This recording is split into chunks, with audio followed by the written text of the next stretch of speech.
રાજકોટવાસીઓ જેની આતુરતાથી રાહ જોઈ રહ્યા છે તેવા સાંઢિયા પુલના નવીનીકરણના કામમાં ભ્રષ્ટાચારની ગંધ આવી રહી હોય તેવા દ્રશ્યો સામે આવ્યા છે.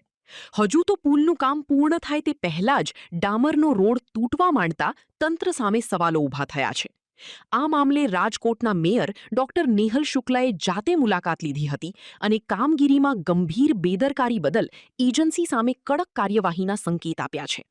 સમગ્ર મામલે મેયર ડોક્ટર નેહલ શુક્લનું મહત્વનું નિવેદન સામે આવ્યું છે. મેયર દ્વારા સાંઢિયા પુલની સ્થળ મુલાકાત લેવામાં આવી હતી, જેમાં કામગીરીમાં અનેક ત્રુટીઓ અને ખામીઓ જોવા મળી છે.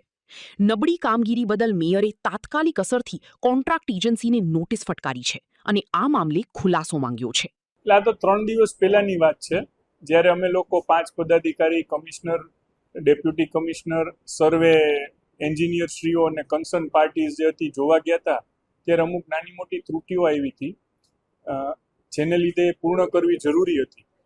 એટલે એ અંગે ત્રુટીઓનો રિપોર્ટ પીએમસી દ્વારા કોર્પોરેશનમાં કરવામાં નહોતો આવ્યો. એના ખુલાસા અંગે એમને નોટિસ કરે. તો ધ્યાનમાં નથી આવ્યું, આપની પાસે વિઝ્યુઅલ હોય તો કહેજો. શરૂઆતમાં જે થોડું ખોદાયેલું હતું એ મશીનરી ત્યાં મૂકવાને લીધે હતું, પણ એ પણ સરખું કરી દેવામાં આવશે.